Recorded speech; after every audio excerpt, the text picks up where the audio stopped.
আসসালামু আলাইকুম ওয়া রাহমাতুল্লাহি ওয়া বারাকাতুহু। ইন্নাল হামদুলিল্লাহ ওয়াস সালাতু ওয়াস সালামু আলা রাসূলিল্লাহ আম্মা বাদ। সম্মানিত দর্শক, আমি মোহাম্মদ মুজতাহিদুর রহমান তানভীর আরিফি আমার টিভি কর্তৃপক্ষকে আমন্ত্রণ জানানোর জন্য ধন্যবাদ। আমি আপনাদের সামনে কোরআনুল কারীমের প্রয়োজনীয়তা জাতির জন্য এই বিষয়ে সংক্ষিপ্ত আকারে কিছু কথা বলবো ইনশাআল্লাহ। ওমা তৌফিক ইল্লা বিল্লাহ। সম্মানিত দর্শক, আল্লাহ সুবহানাহু ওয়া তাআলা এই কোরআনুল কারীম নাজিল করেছেন রমজানুল মুবারকে। আল্লাহ বলছেন সূরাতুল বাকারা 2 নম্বর সূরা আয়াত নম্বর 185 শাহরু রমাদান আল্লাযী উনজিলা ফীহিল কুরআন হুদাল লিন-নাস ওয়া বায়্যিনাতিন মিনাল হুদা ওয়াল ফুরকান। আল্লাহ সুবহানাহু ওয়া তাআলা বলছেন যে রমজান মাসে আমি কোরআন নাজিল করেছি, আল্লাযী উনজিলা ফীহিল কুরআন, যাকে নাজিল করা হয়েছে এই সত্য মিথ্যার পার্থক্যকারী হিসাবে। আর এই কোরআনুল কারীম দিয়েই জাতি ধর্ম বর্ণ নির্বিশেষে যেই কোরআনকে গ্রহণ করেছে সেই হেদায়েতের সঠিক রাস্তাটা পেয়েছে। আজকে কোরআনুল কারীম থেকে মুসলমানরা দূরে সরে যাওয়ার কারণে মুসলমানরা আজকে সারা বিশ্বে নিগৃহীত, নির্যাতিত, নিষ্পেষিত, অপদস্থ, অপমানিত।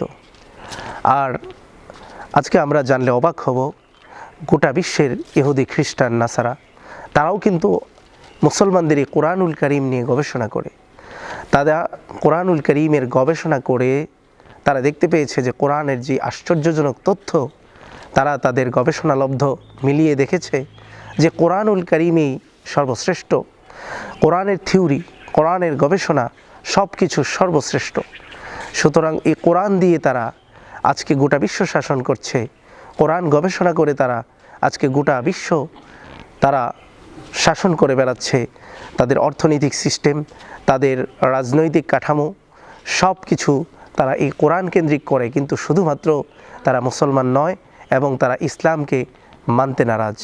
কিন্তু এই কোরআন দিয়েই তারা কিন্তু উপকৃত হচ্ছে। আল্লাহ রাসূল সাল্লাল্লাহু আলাইহি ওয়াসাল্লাম হাদিস শরীফের মধ্যে বলেছেন, মান ক্বালা বিহি সাদাকাহ, যে ব্যক্তি কোরআন থেকে কথা বলে সে সত্য বলে। মান হাকামা বিহি আদালা, যে ব্যক্তি কোরআন থেকে বিচার করে সে ন্যায় বিচার করে। মান আমিলা বিহি উজরা, যে ব্যক্তি কোরআন থেকে প্রতিদান চায় সে উত্তম প্রতিদান পায়।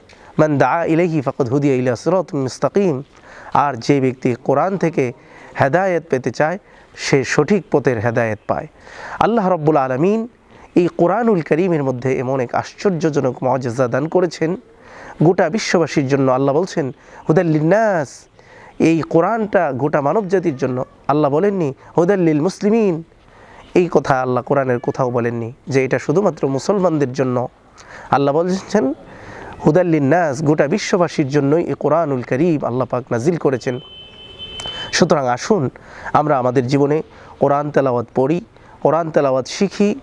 যারা ছোটোবেলায় শিখেছিলাম ভুলে গিয়েছি, আবার কোরআন শিখি এবং কোরআন অর্থসহ পড়ি, কোরআন ব্যাখ্যাসহ বোঝার চেষ্টা করি এবং আমরা আমাদের জীবনে, পরিবারে, সমাজে, রাষ্ট্রে সব জায়গায় যদি কোরআনের বিস্তৃতি আমরা ঘটাতে পারি, কোরআন অনুযায়ী আমরা আমাদের জীবন পরিচালনা করতে পারি, তাহলে আমরা অবশ্যই সফলকাম হব ইনশাআল্লাহ।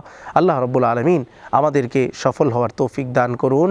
ওয়া সাল্লাল্লাহু তাআলা আলা খাইরি খালকিহি মুহাম্মাদি ওয়া আলিহি ওয়া সাহবিহি আজমাইন। আসসালামু আলাইকুম ওয়া রাহমাতুল্লাহি ওয়া বারাকাতুহু।